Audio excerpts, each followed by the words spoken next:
সবাইকে জানাই রানন্দিত জয়গুরু। পরম দয়াল ঠাকুর আমার পরম আরাধ্যা জগৎজননী শ্রী শ্রী বড়মা, পরম পূজ্যপাদ শ্রী শ্রী বরদা, পরম পূজ্যপাদ আচার্যদেব শ্রী শ্রী দাদার রাতুল রাঙা চরণে কোটি কোটি প্রণাম জানাই ঠাকুর পরিবারের প্রতি প্রত্যেকের শ্রীচরণে আমার কোটি কোটি প্রণাম জানাই। আজ ইংরেজির 7ই জুলাই 2022 সাল। তো আজকে একটি বিষয়ের উপরে আলোচনা করার চেষ্টা করব, সেটি হচ্ছে তোমার কথা বলেই যারা তোমায় মানে না, তোমায় পাওয়ার আনন্দ কি তাই তো জানে না। এই কথাটি আমরা বিভিন্ন সৎসঙ্গে বা ইউটিউবে যদি আমরা সার্চ করি তাহলে কিন্তু এই কথার উপর একটি গানও আছে। মূলত বিষয় হচ্ছে সৎসঙ্গে গেলে যে প্রার্থনার পরে বাণী পাঠ, তারপরে যে একক গান হয়, সে একক গানের মধ্যেও কিন্তু ঠাকুরের যাজনমূলক অনেক কিছু তার মধ্যে লুকিয়ে থাকে। তা সেরকমই বিষয় হচ্ছে যে আমরা তার কথা বলি, তার কথা বলে বেড়াচ্ছি। আজকে সৎসঙ্গে গিয়ে হোক, মাইকের সামনে দাঁড়িয়ে হোক, বা হাজার হাজার লক্ষ লক্ষ মানুষের সামনে হোক না কেন, বা মানুষের দুয়ারে দুয়ারে গিয়ে আমরা বলছি তার কথা, কিন্তু তিনি যেটা বলেছেন সেটা কিন্তু প্রতিপালন করছি না। তিনি তো আমাদের মধ্যে সবটা দিয়ে গেছেন। তিনি যুগে যুগে আসেন, যুগের প্রয়োজনে।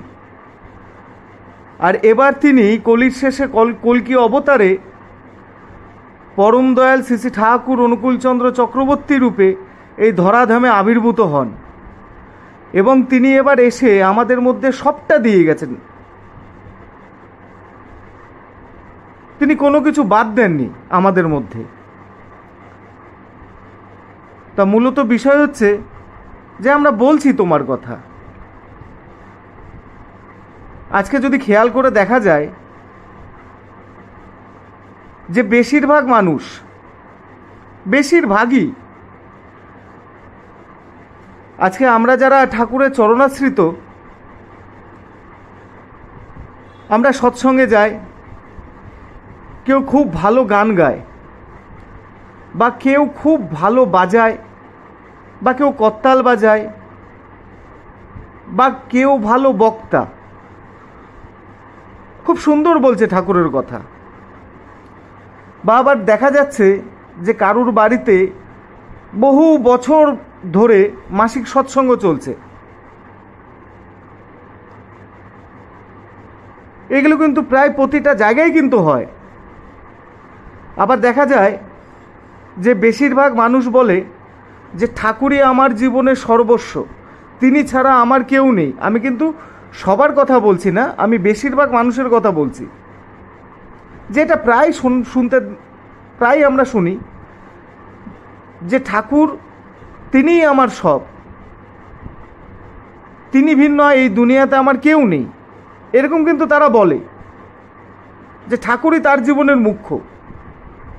কিন্তু বাস্তবে গিয়ে দেখা যায় যে তাদের জীবনের মুখ্য হচ্ছে তারই শরীরের মধ্যে আছে তার নিজের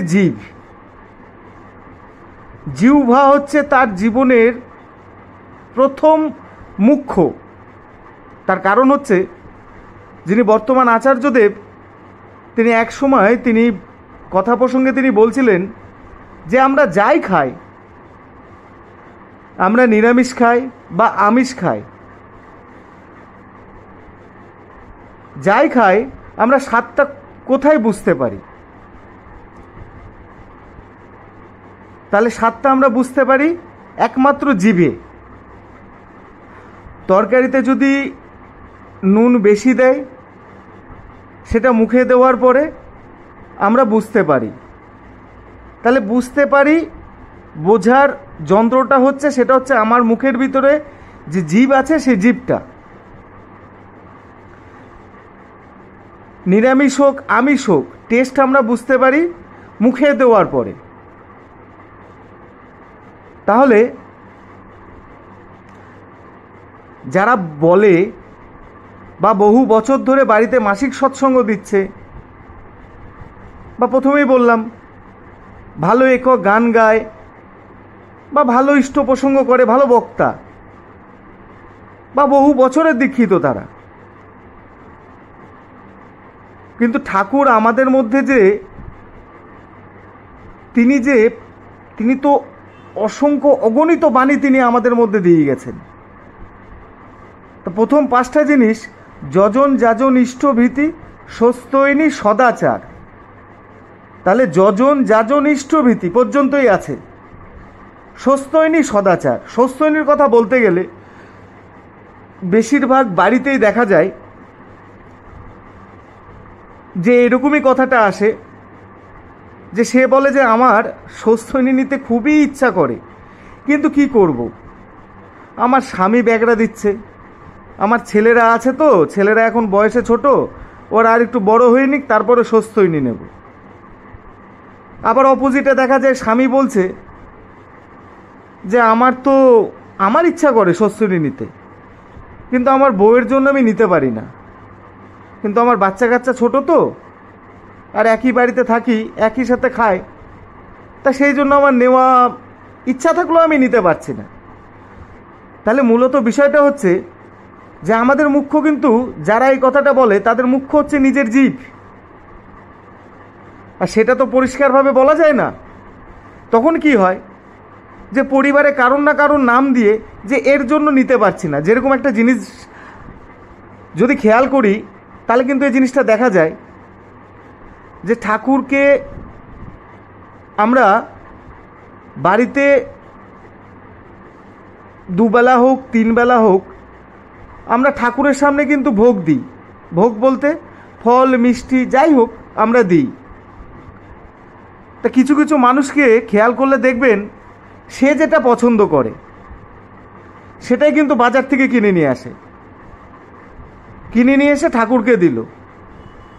এবার ঠাকুরকে দেওয়ার পরে সেটা প্রসাদ হয়ে গেল, সেটা সে আস্বাদন করলো। এটা খেয়াল করে দেখবেন। এই যে শীতকাল আসলে কেউ যে রসমালাই পছন্দ করে, কেউ বা কালাকাত পছন্দ করে, যে যেটাই পছন্দ করে, বা ফলের মধ্যেও যার যেটা প্রিয় ফল সেই ফলটাই বারংবার সে নিয়ে আসে, কারণ ঠাকুরকে দেওয়ার জন্য। তা ঠাকুরকে দেওয়া হয়ে গেল, দেওয়ার পরে সেই প্রসাদটা কী হচ্ছে, সে আস্বাদন নিজে খেয়ে নিল, পরিবারের সকলকে অল্প বিস্তর দিয়ে নিজে খেল। তাহলে মূলত বিষয় হচ্ছে আমরা আমাদের শরীরের মধ্যে সব থেকে গুরুত্ব দিচ্ছি, জীবনে সব থেকে মুখ্য হচ্ছে আমার জীব। তা জীবকে গুরুত্ব দিয়েই ঠাকুরকে ভালোবাসছি। দয়াল তুমি ছাড়া আমার এই দুনিয়াতে কেউ নাই, আমরা এই কথা বলছি যে তিনিই আমাদের জীবনের মুখ্য। কিন্তু স্বস্তৈনীরই যখন বিষয়টা আসছে তখন 100 হাত আবার পিছিয়ে আসছি। তার কারণ ওই যে আমার যে জীবটা আছে, জীবের কাছে তো আমি আটকা পড়ে আছি। আজকে খেয়াল করে দেখবেন, মানুষে বলে যে কেউ কৃষ্ণ মতে আছে, তোমরা সৎসঙ্গের মতে, কেউ কালী মতে, কেউ শিব মতে, এরকম মানুষে বলে। আজকে কলির শেষে যে সৃষ্টিকর্তা তিনি স্বয়ং যে ধরাধামে এসছেন, তার চরণাশ্রিত হয়ে জেনেছি যে ঈশ্বর এক এবং ধর্ম এক, যে ঈশ্বরের কোনো ভাগাভাগি হয় না, আর ধর্মেরও কোনো ভাগাভাগি নেই। এই ধর্ম ওই ধর্ম সেই ধর্ম এগুলো একদম ফালতু, ঠাকুরকে ধরে জেনেছি। কিন্তু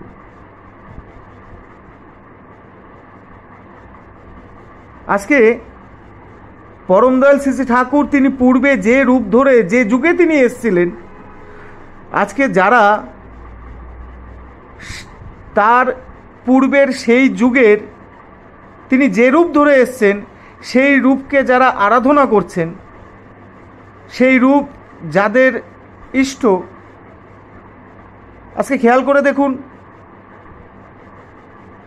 যারা কৃষ্ণ মন্ত্রে আছে, যারা রামকৃষ্ণ ঠাকুরের মতে দীক্ষা নিয়েছে, বা যেই মতেই হোক না কেন, পরম দয়াল শ্রী শ্রী ঠাকুর তিনি তো যুগে যুগে এসছেন। তাই এই কথাটা শুধু সৎসঙ্গীদের ক্ষেত্রেই না, প্রায় দেখা যায় যে পাঠে যাচ্ছে, তিলক চন্দন লাগিয়ে সে পাঠ শুনছে, পাঠ শুনে টুনে এসে তার বাড়িতে কিন্তু সেই আমিষ খাবারটা চলছে। মূলত বিষয় হচ্ছে এরকম কিছু মানুষদের সাথে একদিন যাজন প্রসঙ্গ নিয়ে, বিভিন্ন মানুষ তো থাকে, তাদের বিভিন্ন ভাবধারার মানুষ থাকে, সবারই তো ভাবনা চিন্তা এক হয় না। তা তারা রাধা গোবিন্দর মূর্তি তাদের সিংহাসনে বসানো, খুব ভালো কথা। তারা গোবিন্দ অন্তর প্রাণ, মানে তাদের জীবনের মুখ্যই হচ্ছে ঠাকুর, খুব ভালো। তা কথা প্রসঙ্গে তা তাকে একদিন বলছিলাম যে একটা ব্রাহ্মণরা দেখবেন একটা মন্ত্রপাঠ করে না, গো ব্রাহ্মণ হিতায় চ জগদ্ধিতায় কৃষ্ণায় গোবিন্দায় নারায়ণে নমস্তুতে। তাহলে নারায়ণ তিনি কি আমিষ খান? না, নারায়ণই তিনি আমিষ খান? তিনি তো খান না। তাকে যে ভোগগুলো দেওয়া হয় সেখানে কি মাছের মাথা বা মাংসের ঝোল সেগুলো কি দেওয়া হয়? তা সেইগুলো যখন দেওয়া হয় না, তাহলে আপনি কেন খান? তাকে আমি জিজ্ঞেস করেছিলাম, আপনি কেন খান? কেননা ঠাকুরকে ধরে জেনেছি, যেটা তুমি নিজে করো সেটাই তুমি অপরকে বলো, যেটা তুমি নিজে করো না সে বিষয়ে কিন্তু তুমি অপরকে বলতে যেও না। তাহলে আমি এই কারণেই বলতে পেরেছি যে আমার জন্ম স্বস্ত্যয়নীতে, পরিবারের সকলে স্বস্ত্যয়নী, তাহলে সুতরাং আমি স্বস্ত্যয়নী সে বিষয়টা নিয়ে বলতে পারি। আজকে আমি যদি স্বস্ত্যয়নী না নিতাম তাহলে কিন্তু আমি অপরকে বলতে পারতাম না, কখনোই বলতে পারতাম না এই বিষয়ে। তা তাকে আমি জিজ্ঞেস করেছিলাম যে কৃষ্ণ ঠাকুর তিনি কি খান? তিনি খান না। সে পাঠে যাচ্ছে, সে ভগবত পাঠও করছে, বড় ভক্ত মানুষ, কিন্তু সে আমিষটা কিন্তু সে বন্ধ করতে পারেনি। তাহলে কোনো একটা জায়গায় গিয়ে যে সে কিন্তু তার বৃত্তি প্রবৃত্তির কাছে কিন্তু শুধু সে বলে না, আজকে এই জীবন চলার ক্ষেত্রে আমরা প্রত্যেকেই আমরা একটা জায়গায় গিয়ে হার মেনে যাই। সেটা হচ্ছে আমার ভিতরে যে বৃত্তি প্রবৃত্তি আছে তার কাছে গিয়ে কিন্তু আমরা পরাজিত হয়ে যাচ্ছি, সেখানে কিন্তু আমরা জয়ী হতে পারছি না। তাহলে আমি দয়াল তোমার কথা বলছি, তোমায় ভালোবাসছি। আজকে একটা বাড়িতে বহু বছর ধরে সৎসঙ্গ হচ্ছে, তার বাড়িতে বহু ভক্তজনের আনাগোনা, কিন্তু দেখা যায় যে পরিবারে কেউ স্বস্ত্যয়নী নেয়নি। তার কারণ এই স্বস্ত্যয়নী নিলে এর বিভিন্ন অজুহাতের কথা। মূলত বিষয় হচ্ছে আমাদের তিনটে হাত, এক চোখে দেখতে পাই যে দুটো হাত, একটা ডান হাত একটা বাঁ হাত, আর একটা হাত আছে সেটা হচ্ছে অজুহাত। তা আমরা যে কোনো বিষয় কিন্তু অজুহাত একটা না একটা শো করেই দিই, এটা করি আমরা। তাহলে বাড়িতে সৎসঙ্গ দিচ্ছি, মাসিক সৎসঙ্গ হচ্ছে, বা কেউ ঘটা করে বাড়িতে সৎসঙ্গ দিচ্ছে, ঠাকুরকে ভালোবাসি সে বলছে ঠাকুরই আমার জীবনের মুখ্য, দেওঘরে যাচ্ছে, দেওঘরে যাওয়ার পরে আচার্যদেবের সান্নিধ্যে সে থাকছে, সে ভালো যাজনও করছে, বা ইষ্ট প্রসঙ্গে ভালো একজন বক্তা, কিন্তু দেখা যাচ্ছে যে সে কিন্তু তার আমিষ মুখটা কিন্তু ছাড়তে পারেনি। কোনো একটা জায়গায় গিয়ে তাকে এ কথাটা বললেই সে হয় এই প্রসঙ্গটা করলেই সে সেখান থেকে সরে যায়, নালে সে একটা রেগে যায়। তার কারণ সে সেখানে তো পরাজিত। ঠাকুরের যে অগণিত বাণী, তা পৃষ্ঠা উল্টে উল্টে এক একটা বাণী যদি ধরে চলা যায়, এ জীবন কেন, বহু জীবন কেটে যাবে। শুধু এক জীবন বলে না, তিনি যা দিয়ে গেছেন তা বহু জীবন, জন্মান্তর কেটে যাবে। তাই সহজ উপায় যজন যাজন ইষ্টভীতি স্বস্ত্যয়নী সদাচার, যে এর মধ্যেই সবটা লুকিয়ে আছে। স্বস্ত্যয়নীর কথা শুনলে বহু মানুষ তাদের কণ্ঠ শুকিয়ে যায়। তারা বলছে না না, আমরা এত তাড়াতাড়ি না, এর দেরি আছে, সময় আসুক, ও নেবক্ষণে।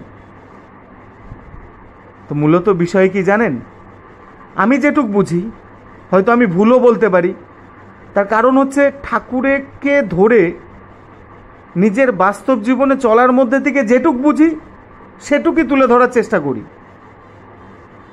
আজকে তাকে নিয়ে, তাকে জীবনে মাখিয়ে চলার মধ্যে থেকে যারা চলে, আমি সেরকম পারি না, আমি চেষ্টা করি। এই চেষ্টার মধ্যে থেকেই যেইটুক নিজের অনুভূতিতে ধরা পড়ে সেইটুকুই বলার চেষ্টা করি। তাহলে দয়াল, তোমার কথা বলছি, তোমার গুণগান করছি, তোমারই কথা চারিদিকে বলে বেড়াচ্ছি, কিন্তু তোমার যেটা বলা সেটা কিন্তু মানতে পারছি না। সেই জায়গাটাই কিন্তু আমি কোথাও একটা আটকা পড়ে আছি। আজকে আমি এই প্রসঙ্গগুলো করছি, যারা শুনছেন তারা ভাববেন যে এই ছেলেটা, আমি কি পারি? দেখুন, এই চ্যানেলে যতগুলো ভিডিও আছে প্রত্যেকটা ভিডিওর মধ্যেই কিন্তু আমি বলেছি যে আমি কিন্তু পারি না, আমি চেষ্টা করি, আমি সদা সর্বদা চেষ্টা করি তিনি কি বলছেন সেটা প্রতিপালন করার। এবং তিনি যে আমাদের মাথার উপরে যে আচার্য রেখে গেছেন, এর মধ্যেখানে একটি গুরু ভাই আমাকে বলছিলেন যে আমাদের জীবনের মুখ্য হচ্ছে শ্রী শ্রী ঠাকুর, আচার্য না। তো এরকম কথাটা সেই গুরুভাই, একটা গুরুভাই বলে না, প্রায় কিছু মানুষ বলে যে আমাদের জীবনের মুখ্য শ্রী শ্রী ঠাকুর, তিনিই সব, আচার্য না। কথাটা হচ্ছে ঠাকুর তো আমাদের জীবনের মুখ্য, তিনি যে আমাদের মাথার উপরে যে আচার্য রেখে গেছেন তার তো অসংখ্য অগণিত বাণী। তিনি বলে গেছিলেন একটি বাণীর মধ্যে, দেবদেবতা হাজার ধরিস, আচার্য যার ইষ্ট নয়, স্পষ্টতর বুঝে রাখিস, জীবন চলায় নেহাত ভয়। তাহলে আমি লাখ দেব দেবতা যাই ধরি না কেন, তাহলে ইষ্ট আমার আচার্য। তার কারণ হচ্ছে যিনি সৃষ্টিকর্তা তিনি জীবন্ত হয়ে আছেন আচার্যের মধ্যে, যে তিনি যেটা বলেন সেটা হয়, তিনি যা বলেন সেটাই হবে, হবেই হবে, প্রকৃতি সেটা মঞ্জুর করে দেবে। তার কারণ সৃষ্টিকর্তা তিনি তো আচার্যের মধ্যে আছেন জীবন্ত। আমরা দেওঘরে গেলে ঠাকুরকে তো কেউ সশরীরে দেখতে পাচ্ছি না, তাহলে ঠাকুরকে আমরা খুঁজে পাই কার মধ্যে? আচার্য দেবের মধ্যে। যার সান্নিধ্যে গেলে, যার কাছে বসলে, যাকে দেখলে যে নিজের ভিতরে যে ঠাকুরত্ব যে ব্যাপারটা আমরা প্রার্থনা করি না, প্রার্থনাতে বলি সাধু সঙ্গ, আমরা প্রার্থনাতে বলি তা সাধু সঙ্গ, তা সেই রকম সাধু সঙ্গ তো আমার করতে হবে, যার সঙ্গ করলে আমার ভিতরে যে হরিভাবটা অটোমেটিক জেগে উঠবে, আর সেটা একমাত্র আচার্যের সান্নিধ্যে গেলে। তার কারণ তো সৃষ্টিকর্তা তিনি তার মধ্যে জীবন্ত আছেন,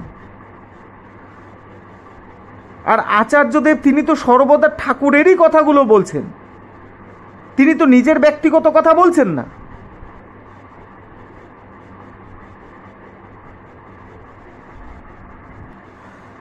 বেশিরভাগ ক্ষেত্রেই দেখবেন, বেশিরভাগ ক্ষেত্রেই খেয়াল করলে দেখা যায় যে বেশিরভাগ মানুষই দেওঘরে যাচ্ছে, আচার্যদেব কী বলছেন সেটা শুনছে, তিনি যেটুক বলছেন তার মধ্যে নিজেদের কিছু কথাবার্তা জল মিশিয়ে দিয়ে সেই কথাটাকে তারা সকলের মধ্যে উদ্ঘাটন করছেন।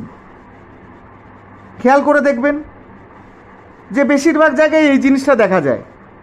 তাই মনে পড়ে যায় পরম দয়াল শ্রী শ্রী ঠাকুর তিনি যখন সশরীরে ধরাধামে, তখন এক ভক্ত ঠাকুরকে প্রশ্ন করেছিলেন যে পূর্বে আপনি যে রূপ ধরে ধরাধামে এসছেন, তো আপনি লোকচক্ষুর আড়ালে চলে যাওয়ার পরে আপনার যে বাণীগুলো সেগুলো গ্রন্থে লিপিবদ্ধ হয়ে সেগুলো মানুষের মধ্যে বিলি হয়ে গেছে, আর এবার আপনি এই ধরাধামে থেকেই আপনার যে ওই অসংখ্য যে বাণী, সেই বাণীগুলো লিপিবদ্ধ হয়ে মানুষের মধ্যে সেগুলো ছড়িয়ে যাচ্ছে। তার কারণ,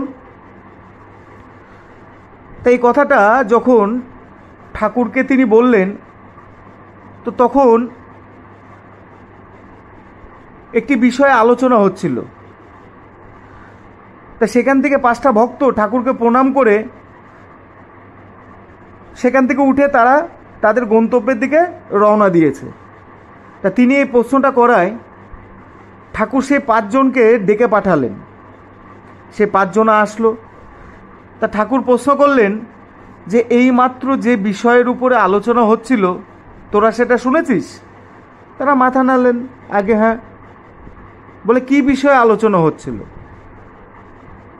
যেই বিষয়টার উপরে আলোচনা হচ্ছিল ঠিক সেই বিষয়টুকুই ঠাকুর যে কথাগুলো সেই মুহূর্তে তিনি বলেছিলেন, সেই অ্যাকুরেট সেই কথাগুলো কিন্তু এই 5 জনা বলতে পারেননি। কোনো একটা জায়গায় গিয়ে আটকে গেছে বা কোনো একটা জায়গায় গিয়ে সেই কথার উপরে আরেকটা কথা চাপিয়ে দিয়েছে।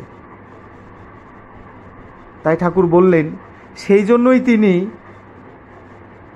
জীবনদশায় থেকে তার যে অসংখ্য অগণিত বাণী, সেই বাণীগুলো তিনি সকলের মধ্যে তিনি সেই বাণীগুলো দিয়ে গেলেন এবং তিনি আমাদের মাথার উপরে রেখে গেলেন আচার্য। তিনি বলছেন না, এক আদেশে চলে যারা তাদের নিয়ে সমাজ গড়া। তাহলে আদেশটা দেবে কে? এই আদেশ দেবে কে? কোনো সাধারণ মানুষ? কে দেবে এই আদেশটা? দেবেন যিনি আমার আচার্য, তিনি দেবেন। আর সেই আদেশটাকে প্রতিপালন করার জন্য যারা যারা আছি তারা তাদের মতন করে তিনি যা বলেছেন সেটা আমরা চেষ্টা করব। পরমদয়াল শ্রী শ্রী ঠাকুর তিনি কখনো নিজেকে বলেননি যে তিনি ঈশ্বর, তিনি সৃষ্টিকর্তা, তিনি বলেননি কখনো। আজকে পূর্বে সৃষ্টি থেকে যদি আমরা দেখি, রামকৃষ্ণ ঠাকুর, নিমাই ঠাকুর, আজকে সবার তারা যখন এই ধরাধামে আসেন তাদের না ভাব সমাধি হতো। যে সে সময় বৈদ্য বলি, এখন তো বর্তমান দিনে বলি ডাক্তার, তা সে সময় বৈদ্য কবিরাজ যে ডাক্তারকে যেভাবেই বলতো, তো তখন তাদেরকে ডেকে এনে দেখা যেত যে তিনি আর বেঁচে নেই, তিনি মারা গেছেন। এরকম বহু ঘটনা তারা যে লীলা করেছেন, যে পুস্তকগুলো আছে বা দেখবেন পাঠে এগুলো আলোচনা হয়। আবার দীর্ঘ কিছু সময় পরে দেখা যাচ্ছে তার দেহে সেই প্রাণ সঞ্চার ঘটেছে। তার কারণ, তারা তো মহাপুরুষ, তারা তো সাধারণ মানুষের মতন। মহাপুরুষ যখন ধরাধামে আসেন তিনি তো মানুষের শরীর নিয়েই আসেন। তারা অসম্ভবকেও সম্ভব করে তুলতে পারে। তা সেই রকমই আমার পরম দয়াল শ্রী শ্রী ঠাকুর, তার যখন ভাব সমাধি হতো, শুধু ব্যতিক্রম এক জায়গায়, যে ভাব সমাধি অবস্থায় তার মুখ থেকে অনর্গল বাণী বেরোতে থাকতো, অনর্গল বাণী। যে একটি মাত্র গ্রন্থ আছে যেখানে সৃষ্টির রহস্য, যেখানে পরম দয়াল শ্রী শ্রী ঠাকুর তিনি দিয়ে গেছেন, সেই গ্রন্থটি পুণ্যপুঁথি নামক গ্রন্থ। সে পুণ্যপুঁথি বইয়ে একমাত্র তিনি সেখানে বলে গেছেন। তাহলে পূর্বে যারা যারা রামকৃষ্ণ ঠাকুর, নিমাই ঠাকুর ভাব সমাধি হতো, কিন্তু ভাব সমাধি অবস্থায় যে অনর্গল মুখ থেকে বাণী বেরোতো তা কিন্তু নয়। যেটা পরম দয়াল শ্রী শ্রী ঠাকুর কলির শেষে কল্কি অবতারে তিনি এই ধরাধামে এসে তার মুখ থেকে অনর্গল বাণী বেরিয়েছে। আর সে সময় সেই বাণীগুলো লিপিবদ্ধ করে সেটা আছে পুণ্যপুঁথি গ্রন্থে। তাহলে দয়াল পরম পিতাকে আমরা সকলেই আমরা ভালোবাসছি, আমরা তার গুণগান বা মানুষের দুয়ারে দুয়ারে গিয়ে তার কথা বলছি, কিন্তু কোনো একটা সময় বলে বসছে সেই রকমই মানুষ যে ঠাকুরই আমার জীবনের মুখ্য, তিনি ছাড়া আমার জীবনে কেউ নেই, কেউ না, কেউ আপন না। কিন্তু যখন তাকে বলা হয় যে ঠাকুর যখন আপনার জীবনের মুখ্য, তা ঠাকুর তো বলে গেছেন আপনি যজন যাজন ইষ্টভীতি স্বস্তৈনী সদাচার, যজনও করেন যাজনও করেন, আপনি ইষ্টভীতি করে 30 দিনের দিন পাঠাচ্ছেন, কিন্তু আপনি কি স্বস্তৈনী নিয়েছেন?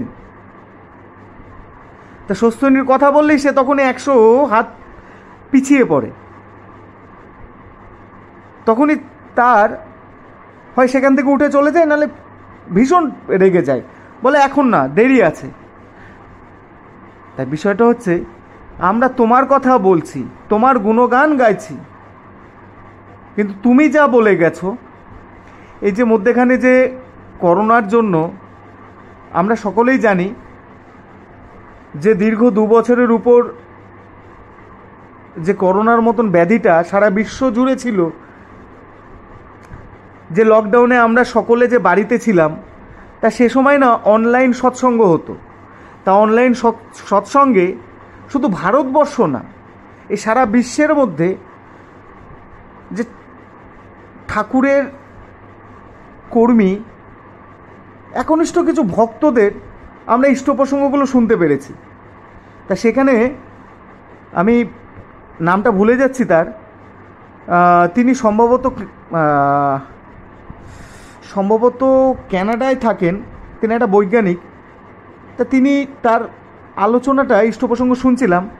তা তিনি বলছেন এই যে পরমপিতার যে ফুলের বাগান, তিনি একটা পরীক্ষা দিয়েও বুঝালেন।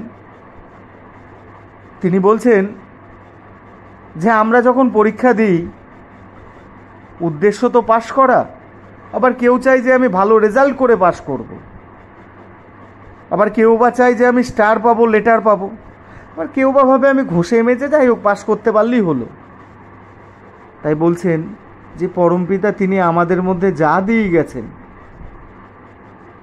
সেটা এই জীবনে এই ধরাধামে যতদিন আছি আমরা যে যতটুক প্রতিপালন করতে পারবো, যদি তার বাগানের যদি একটা ফুলের ছোট্ট গাছও যদি হয়ে থাকতে পারি, ব্যাখ্যাটা তিনি এত সুন্দরভাবে দিয়েছিলেন, তাহলে তিনি আমাদের মধ্যে যা দিয়েছেন আমরা যে যতটুক প্রতিপালন করব, এই প্রতিপালন করে আমরা আমাদের জীবনে প্রতিপালন করলে তো আমরা ফল পাবই। একটা কথা মনে পড়ে যায়, সেটা হচ্ছে ত্রিপুরা আগরতলায় একজনের সাথে আমার আলাপ ছিল একটা সময়। তা তাদের বাড়িতে সকলেই দীক্ষিত, তা ফোনে কথা হতো তার সাথে আমার। তা তাকে বলতাম তোমরা বাড়িতে সবাই স্বস্তিনী নিয়েছো? তা সে বলতো না আমরা স্বস্তিনী নিইনি। তার কারণ হচ্ছে তার খুব ইচ্ছা যে আমি স্বস্তিনী নেব। তার বাবা চাকরি করতেন, বর্তমানে একটা হোমিওপ্যাথিকের ডাক্তার, হোমিওপ্যাথিকের ওষুধ এইসব কিছু তিনি দেন। ত্রিপুরা আগরতলায় তার বাড়ি। তা আমায় বলছেন যে আমার না স্বস্তিনী নেওয়ার খুব ইচ্ছা, কিন্তু আমার মা বাবার জন্য না আমি নিতে পারি না। তাদের বাড়িতে সৎসঙ্গ হয়, তারা খুব ভক্ত মানুষ। তা মূলত বিষয়টা এই কারণেই আলোচনা করার, যে স্বস্তিনী ঠাকুর বলছেন না, যে এই যে অনেকে দেখবেন ভাদ্র মাসে শনিবার করে বাট ঠাকুরের ওখানে দেখবেন লম্বা লাইন পড়ে, লম্বা লাইন, সারাদিন উপোস করে গিয়ে সে তাল হোক ফল হোক যাই হোক কিছু না কিছু শনিদেবের কাছে নিয়ে গিয়ে সবটা তাকে দিয়ে শনিদেব সন্তুষ্ট হয়ে গেল ওই একটা দিনেই।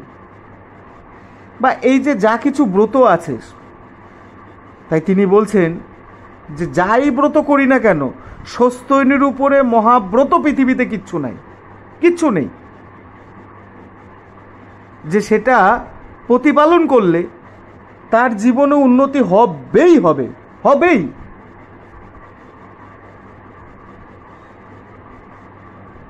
আজকে আমার জীবনে না, আমি এর আগে যে ভিডিওগুলো আছে অনেক ভিডিওতে আমি বলেছিলাম যে আমি না পান খেতাম, এই শীতকাল পড়লেই বেশ কখনো 300 জর্দা কখনো 120 জর্দা দিয়ে, কাঁচা সুপারি দিয়ে, কখনো কখনো পারলে একটু কস্তুরি দিয়ে বেশ জমাটেভাবে একটা পান খেতাম, আর সদা সর্বদা গুটকাটা খেতাম। রজনী হোক, তুলসী হোক, গুটকা আমার প্রতিদিন আমার চলতো গুটকা। এর আগে অনেক ভিডিও আছে, সেই ভিডিওতে আমি আলোচনা করেছিলাম যে এমন একটা দিন যায়নি যে আমি গুটকা ছাড়া আমি চলেছি। তা বিষয়টা হচ্ছে এই যে 2022 সালের মে মাসের সম্ভবত 8ই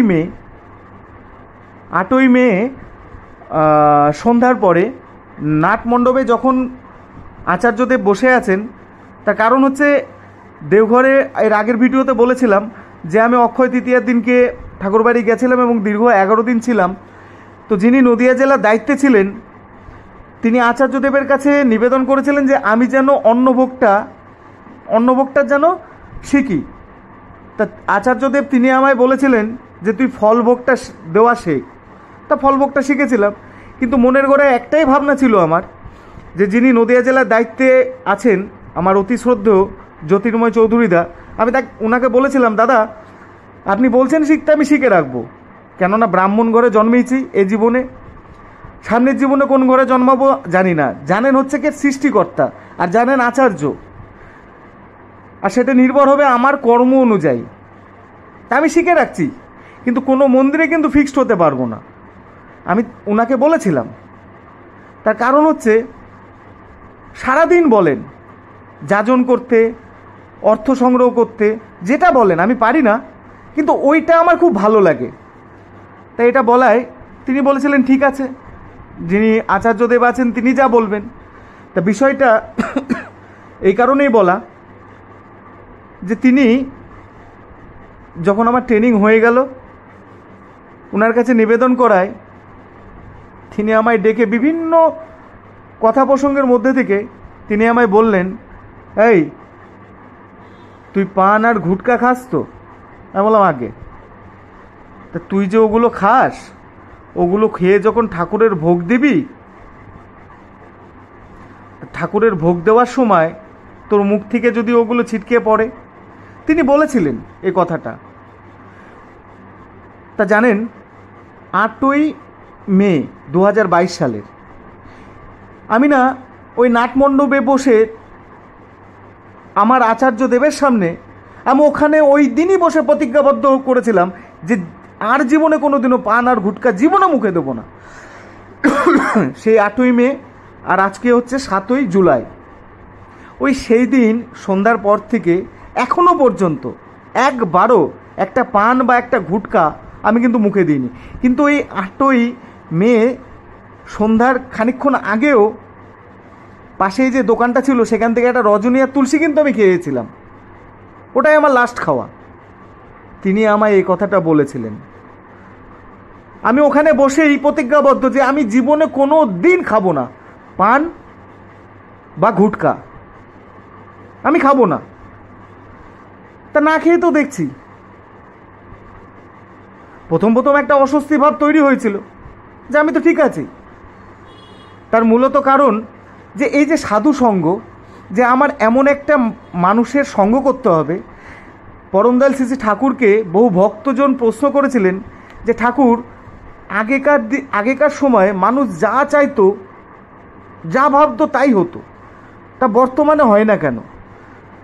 তা ঠাকুর বলেছিলেন যে সে সময় মানুষদের গভীর বিশ্বাস ছিল, গভীর বিশ্বাসে অসম্ভব সম্ভব হয়। বর্তমান দিনে গভীর বিশ্বাস কোথায়? বিশ্বাস আছে, কীরকম বিশ্বাস? একটি বাস্তব ঘটনা। একজন না সাপের খুব ভয় পায়। সে ভাবে, হঠাৎ থেকে ভাবে কি যে মাঝের মধ্যেই মনে হচ্ছে সাপ তেড়ে এসে তাকে ছোবল মারছে, ভালো কথা। তা সে এক ঠাকুর ঘরে ঘুমাচ্ছে, তা ঠাকুর ঘরে শুয়ে সে মনকে বলছে যে হে দয়াল তুমি তো আছো। আচার্যদেবের কাছে সে প্রার্থনা জানিয়ে তুমি তো আছো, সাপে আমায় কি কামড়াবে। সে শুয়ে আছে। এবার কিছু সময় পরে পাশে না যেরকম একটা আওয়াজ হয় না, তো যখনই সেই আওয়াজটা হচ্ছে সে উঠেই আগে আলো মেরে দেখছে যে কোনো সাপকোপ এলো কিনা। তাহলে মূলত বিশ্বাসটা কোথায়? বিশ্বাসটা নাই। দেখবেন অনেক পাঠে গেলে এটা শোনা যায় যে একটা হিন্দু আর একটা মুসলমান, তা দুই ভক্তর মধ্যে এক মুসলমান বলছে যে আমার আল্লাহ বড়, আর হিন্দু বলছে আমার কৃষ্ণ বড়। তা বলছে কে বড়, সেটা প্রমাণ দাও, প্রমাণ দিলেই বোঝা যাবে। তা বেশ একটা উঁচু বিল্ডিং থেকে বলছে এখান থেকে যে ঝাঁপ দিতে পারবে, ঝাঁপ দিয়ে যদি সে পুরো সুস্থ থাকে তাহলে বোঝা যাবে, যদি আমি সুস্থ থাকি তাহলে আমার কৃষ্ণ বড়, আর তুমি যদি সুস্থ থাকো তাহলে তোমার আল্লাহ বড়। এরকম কথা হয়েছিল। কথাটা এই কারণেই বলা যে বিশ্বাসের বিষয়টা। তখন সে বলেছিল তাই ওই বিল্ডিং থেকে যখন ঝাঁপ দেয় মুসলমান, তো সে তো হে আল্লাহ বলে ঝাঁপ দিয়ে দিয়েছে, তার কিছু হয়নি। আর যে হিন্দু, সে না ঝাঁপ দেওয়ার সময় তার দধৈমান হচ্ছে, সে মনে মনে ভাবছে ও তো বেটা মুসলমানের হে আল্লাহ বলে ঝাঁপ দিয়েছে, ওর কিছু হয়নি। তা আমি যদি কৃষ্ণ বলে ঝাঁপ দিয়ে যদি আমার ঠ্যাং টুং ভাঙে, আমার যদি অকালে প্রাণটা বেরিয়ে যায়, তা কি বলবো? সে যাই বলুক লাভ তো দিয়েছে, আর মনে মনে বলছে হে আল্লাহ হে কৃষ্ণ। সে প্রাণে মরেনি, পড়ে গিয়ে তার পা হাত বা কিছু অঙ্গ প্রত্যঙ্গ ভেঙে যায়। তাহলে মূলত বিষয় হচ্ছে বিশ্বাস। গভীর বিশ্বাসে সব হতে পারে, সব। কারণ তিনি পূর্বে তিনি এসছেন বিভিন্ন রূপ ধরে, আর এবার তিনি স্বয়ং এসে তিনি আমাদের মাথার উপরে তিনি আচার্য রেখে গেছেন। আজকে যদি আমরা একটাবার যদি ভাবি যে জন্মান্তর ধরে আমরা কিছু শাস্ত্রে বা পাঠে বা দেখবেন কিছু চলচ্চিত্র সিনেমার মধ্যে কিছু বই দেখলে আমরা দেখতে পারি যে বেশ কিছু মানুষ ঈশ্বর সাধনায় তারা পাহাড় হোক নিরালা নিবাসে কোথায় না কোথায় চলে গেছে ঈশ্বর সাধনার জন্য। বহু বছর বহু যুগ যুগ ধরে সাধনা করে ঈশ্বরকে সন্তুষ্ট করে ঈশ্বরের দর্শন পেয়েছে। আর এই বর্তমানে ঘোর কলিযুগে আমরা কত বড় সৌভাগ্যশালী একটাবার ভেবে দেখবেন যে যিনি সৃষ্টিকর্তা তিনি আমাদের মাথার উপরে আচার্য রেখে গেছেন। আমরা হচ্ছি পরমপিতার কৃষ্টিজাত সন্তান, আর পরমপিতা আমাদের মাথার উপরে রেখে গেছেন ঔরসজাত সন্তান। যে জীবন্ত স্বয়ং ভগবান, জীবন্ত ঈশ্বর, তিনি আমাদের মধ্যে ধরাধামে তিনি বর্তমানে তিনি রয়েছেন, যিনি আচার্য রূপে। আমরা গেলে দু চোখ দিয়ে তাকে দর্শন করতে পারি, আমরা দেখতে পারি। তাহলে এটা কি আমাদের জীবনের কি বড় প্রাপ্তি না এই ঘোর কলিযুগে? তার কারণ হচ্ছে এই ঘোর কলিতে ঘরে ঘরে দেখুন বৃত্তি প্রবৃত্তির তাগিদে মানুষ এমন কোনো কর্ম নেই যে করছে না। বহু কিছু সে করে ফেলছে, বহু কিছু সে করছে। আমি পরম দয়ালের চরণাশ্রিত হয়ে জেনেছি তিনি বলেছেন, পুরুষোত্তমম আসেন যখন সব গুরুরই সার্থকতা, তাকে ধরলে হয় না কো গুরু ত্যাগের ভিন্ন কথা।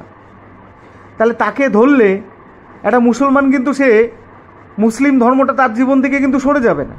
একটা খ্রিস্টান যদি ধরে তার জীবন থেকে প্রভু যিশু কিন্তু সরে যাবে না।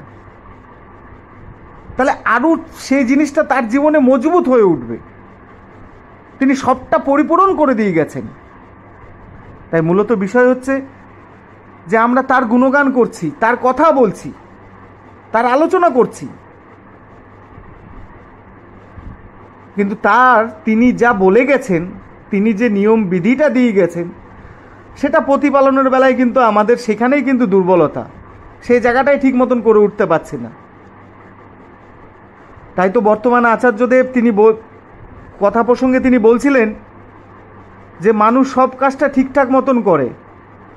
যে যখন একটা স্বামী বাজারে যায়, বউ যা ফর্দ দিয়ে দিল বা মা কিছু আনতে বলল, সেই জিনিসগুলো যদি সে না নিয়ে আসে তাহলে কিন্তু তার বউ তার উপরে খ্যাক করে উঠবে, মা চিল্লে উঠবে। তাহলে সব দিকটা কিন্তু সে ঠিকঠাক মতন করছে, তার কারণ সেটা যদি ঠিক মতন না করে বউয়ের সাথে অশান্তি, মা পাঁচ কথা শোনাবে। আবার বউ যদি স্বামী যেটা বলে গেল সেই মতন যদি ঠিকঠাক মতন রান্না বান্না বা সেই পরিষেবাগুলো না দেয়, তাহলে স্বামী অসন্তুষ্ট হয়ে বউয়ের উপরে খ্যাক করে উঠবে। বর্তমান আচার্যদেবের শ্রীমুখের কথা বলছে, একটা জায়গায় আমরা সেই জায়গাটাই না ভাবি না। সেটা হচ্ছে ঈশ্বরের বেলায় আমরা ভাবি ঈশ্বর তো আর কোনো সারা শব্দ দেবে না, ঈশ্বর তো আর আমাদের খ্যাক করে উঠবে না, ঈশ্বর তো আমাদের বকাঝকা দেবে না। তাহলে বকাঝকা দেবে কে? বাইরে যারা এই সংসারে বা আত্মীয় স্বজন বা বন্ধুবান্ধব যারা আছে, সে যেটা বললো সেটা যদি আমি ঠিক মতন পরিষেবা না দিই তাহলে মনোমালিন্য, অসন্তুষ্ট যাই হোক হবে। কিন্তু ঈশ্বর তিনি তো ফটো থেকে বেরিয়ে এসে আমায় তো কিছু বলবে না, তিনি কোনো বিগ্রহ থেকে বেরিয়ে এসে তো আমায় বকা দেবে না। তাহলে সেই জায়গাটাই আমরা ফাঁকি ঝুঁকি মারি। তাই তো ঠাকুর বলছেন যে ফাঁকি দিলে ফাঁকিতে পড়তেই হবে, পড়তেই হবে। যে ফাঁকি মেরেও কেউ যে ধাপে ধাপে ধাপে ধাপে উন্নতিতে একদম উঠে গেছে তা কখনো হয়নি। তার তো অগণিত বাণী। তিনি বলছেন স্কুলে গেলেই তাকে ছাত্র বলে না, আর মন্ত্র নিলেই তাকে শিষ্য বলে না। তা বহু মানুষ তার চরণাশ্রিত। সেরকম বহু ছেলেরা স্কুলে যায়, কয়জন মাস্টারমশাইয়ের কথা শোনে? শোনে না। আজকে এই চ্যানেলে ভিডিওর মধ্যে দেখবেন যে একটি পরিবার আছে, সম্ভবত 2021-এর 15ই ডিসেম্বর, 2021-এর 15ই ডিসেম্বর তারা স্বস্তিনী নিয়ে নিল। তারা কিন্তু বেশি দিনের দীক্ষিত না, তারা অল্প সময়ে দীক্ষা নিয়েছে। এবং স্বামী স্ত্রী তো নিয়েছেই, তার যে মেয়ে সে 12 বছর পূরণ হয়েছে, একটা বাচ্চা মেয়ে, সে মেয়েকে নিয়েও তারা স্বস্তিনী নিয়ে নিয়েছে। এবং তার যে ছেলের তখন বয়স 7 বছর ছিল, তা বলছে ছেলের যদি এখন 12 বছর হয়ে যেত তাহলে ছেলেকে নিয়ে আমরা পরিবার সহ নিয়ে নিতাম। তাহলে এই দেখুন তার ভাবনাটা, যে নিতে যখন হবে সেটা ভবিষ্যতে নিতে হবে। আমি যে কালকে বাঁচব কি না আমি কি নিজে জানি? কারণ ঠাকুর বলে গেছেন যজন যাজন ইষ্টভৃতি করলে কাটে মহাভৃতি। করলে কাটে, আমাকে তো করতে তো হবে। তা যদি করি, মানব জীবনের মহাভয় কোনটা? মৃত্যু ভয়। অকাল বোধন হবে না। তা আমি যদি না করি তাহলে তো আমার অকাল বোধন হবে, আমি তো চলে যাব। তা যেটা আমি ভাবছি যে 50-এর উপরে গিয়ে নেব বা 60-এর উপরে গিয়ে নেব, তাহলে আমিই তো বুঝে গেছি যে আমি কত বছর পর্যন্ত বাঁচব। তা আমি তো সবটাই জানি। মূলত বিষয় হচ্ছে যে আমার যে জীবটা, যেটা দিয়ে আমি খাই, সেই জীবটাকে তো আমি বাদ দিতে পারিনি। সেই জায়গাটাই তো আমি দুর্বল। তাই দয়াল আমি নিতে পারছি না। এই আমার বউয়ের জন্য, আমার স্বামীর জন্য, আমার ছেলের জন্য, আমার মেয়ের জন্য একটা না একটা অজুহাত আমরা সামনের উপরে দিয়ে দিই। তাই এই বিষয় নিয়ে আলোচনা করার চেষ্টা করলাম। আবারও বলছি, ঠাকুরকে ধরে বাস্তব জীবনে চলার মধ্যে থেকে যেটুক বুঝি সেটুকুই বলার চেষ্টা করি। আর বলার মধ্যে যদি আমার কোনো ভুল ত্রুটি হয়ে থাকে দয়া করে আমায় ক্ষমা করে দেবেন। আর মূলত কথা হচ্ছে আমরা যারা তার চরণাশ্রিত, বহু জীবনের স্বীকৃতির জোর ছিল বলে আমরা তার চরণাশ্রিত হতে পেরেছি। এবং সদা সর্বদা আমাদের মধ্যে জীবন্ত যিনি ঈশ্বর, জীবন্ত ভগবান, তিনি আমাদের মধ্যে বিরাজ করছেন নরদেহে। আমরা দেওঘরে গেলেই তাকে আমরা দর্শন করতে পারি, আমরা দেখতে পারি। যার কাছে গেলে একটা জিনিস খেয়াল করে দেখবেন, মনের ভিতরে যত জ্বালা যন্ত্রণা যা কিছু আছে, যদি তার মনের ভিতরে যদি ঈশ্বরের উপরে একটা ঈশ্বর পিপাসু ভাবটা থাকে, নাটমণ্ডপে আচার্যদেবের সান্নিধ্যে গেলে না, যদি তার উপরে পরমপিতা আচার্যের উপরে মধ্যে দিয়ে দয়া করে যদি তার উপর দৃষ্টি দেয়, বা আচার্যদেব যদি তার সাথে কথোপকথন কথা বলে কোনো প্রসঙ্গে, দেখবেন না অটোমেটিক মনের ভিতরে যে কি হালকা মানে কি বলবো, হালকা বোধ করবেন। যাদের ঘটেছে জীবনে সেটা বলে বোঝানো যাবে না। মনের ভিতরে ভারী ভারী বোঝা নিয়ে যাবেন, ভারী ভারী ব্যথা, ভারী ভারী কষ্ট, জ্বালা যন্ত্রণা সবটা নিয়ে যাবেন। যাওয়ার পরে না এই যে মনের যত ব্যথা যত যন্ত্রণা, ওই আচার্যদেবের কাছে গেলে, তার দয়া দৃষ্টি পেলে, যে ভিতর থেকে না সব অটোমেটিক সরে গিয়ে মনটা আনন্দে উৎফুল্ল হয়ে ওঠে। তার প্রথমেই বলেছি, যদি তার ভিতরে ঈশ্বরের পিপাসু ভাবটা থেকে থাকে, আর সেই ভাবটা যদি না থাকে, তাহলে ওখানে গিয়েও কিছু হবে না। গেলাম, দেখলাম, বাইরে চা মুড়ি টুড়ি হ্যাড্ডা ব্যাড্ডাকে কাটিয়ে দিলাম। জীবন কেন, বহু জীবনই কাটতে থাকবে। যেটা ঠাকুরকে ধরে বুঝি সে বাস্তব কথাগুলি বলার চেষ্টা করলাম। সবাই ভালো থাকবেন, আনন্দে থাকবেন, সুস্থ থাকবেন পরম পিতাকে নিয়ে। জয় গুরু, বন্দে পুরুষোত্তমম। এবং এই ধরনের ইষ্ট প্রসঙ্গ ও ঠাকুরের আলোচনামূলক ভিডিও পেতে চ্যানেলটিকে সাবস্ক্রাইব করুন ও পাশে থাকা বেল আইকনটিতে প্রেস করুন। ভালো থাকবেন। জয় গুরু।